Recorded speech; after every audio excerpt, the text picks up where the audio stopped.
Welcome to sauce TV. నేను మీ సుప్రియ. మనం వారసత్వంగా ఆస్తులకే వారసులు కావాలనుకుంటాం, కానీ ఇప్పుడు రాజకీయాల్లో వారసత్వంగా వారసులు ఉండాలని కోరుకోవడం అనేది సహజంగా మారిపోయింది. కానీ వారి ఆశలపై నీరు చల్లినట్లు అయిపోయింది. కూటమి గెలుపుతో వారి ఆశలు అడియాసలయ్యాయి. వారసులని నిలబెట్టి మేము గెలుస్తాము, మా తర్వాత వారసులు అంటూ వారు ఎన్నో వాగ్దానాలు చేశారు. చివరికి 2 అంకెల సంఖ్యతో తొలి ప్రయత్నంలోనే వారసులు ఓడిపోయారు. ఇక ఇంతకీ ఎవరా నేతలు, ఎవరా వారసులు అనే వివరాలు ఇప్పుడు తెలుసుకుందాం.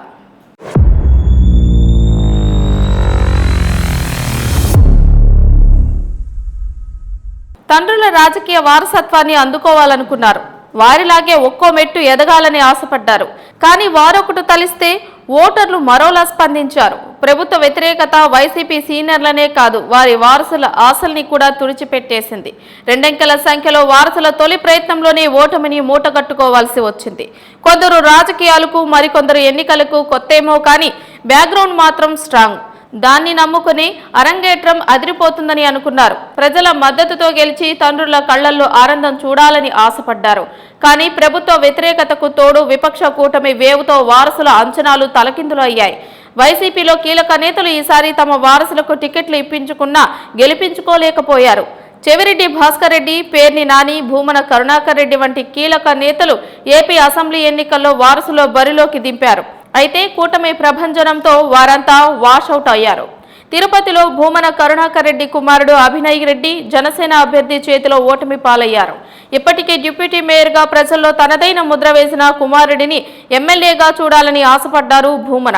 కానీ వైసీపీని వీడి జనసేనలోకి వచ్చి ప్రత్యర్థిగా నిలిచిన ఆరణి శ్రీనివాసులు చేతిలో అభినయ్కి ఓటమి తప్పలేదు. చంద్రగిరిలో చెవిరెడ్డి భాస్కర్ రెడ్డి కుమారుడు మోహిత్ రెడ్డి ఓడిపోయారు. ఒంగోలులో ఎంపీ అభ్యర్థిగా పోటీ చేసిన భాస్కర్ రెడ్డి ఓడిపోతే ఆయన సిట్టింగ్ స్థానంలో వారసుడికి కూడా చేదు అనుభవం ఎదురైంది.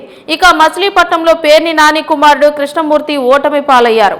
ఈ ఎన్నికలతో కొడుకు రాజకీయంగా సెటిల్ అయిపోతాడని మాజీ మంత్రి ఆశపడ్డ కొల్లు రవీంద్ర చేతిలో ఓటమి తప్పలేదు. గుంటూరు తూర్పులో సిట్టింగ్ ఎమ్మెల్యే ముస్తఫా కూతురు నూర్ ఫాతిమా ఓడిపోయారు.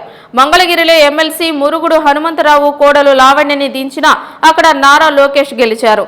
మంత్రి కారుమూరి నాగేశ్వరరావు కుమారుడు సునీల్ ఏలూరు ఎంపీ అభ్యర్థిగా పోటీ చేసినా ఫలితం దక్కలేదు.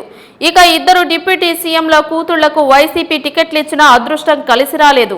గంగాధర నెల్లూరులో నారాయణస్వామి కూతురు కృపాలక్ష్మి ఓడిపోయారు. విశాఖ జిల్లా మాడుగుల నుంచి వైసీపీ ఎంపీ అభ్యర్థిగా పోటీ చేసిన బూడి ముత్యాల నాయుడు కూతురు ఈర్ల అనురాధకు కూడా ఓటమి తప్పలేదు. విశాఖలో వ్యూహం మార్చి బొత్స సత్యనారాయణ సతీమణి ఝాన్సీని ఎంపీ అభ్యర్థిగా నిలబెట్టినా ఫలితం దక్కలేదు. పోలవరంలో సిట్టింగ్ ఎమ్మెల్యే తెల్లం బాలరాజు సతీమణికి టికెట్ ఇచ్చినా వైసీపీకి కలిసి రాలేదు. బొత్స, అంబటి రాంబాబు, ఆదిమూలపు సురేష్తో పాటు వారి సోదరులకు కూడా ఓటమి తప్పలేదు. వైసీపీలో వారసులు, కుటుంబ సభ్యులకు ఈ ఎన్నికలు చేదు అనుభవాన్ని మిగిల్చాయి.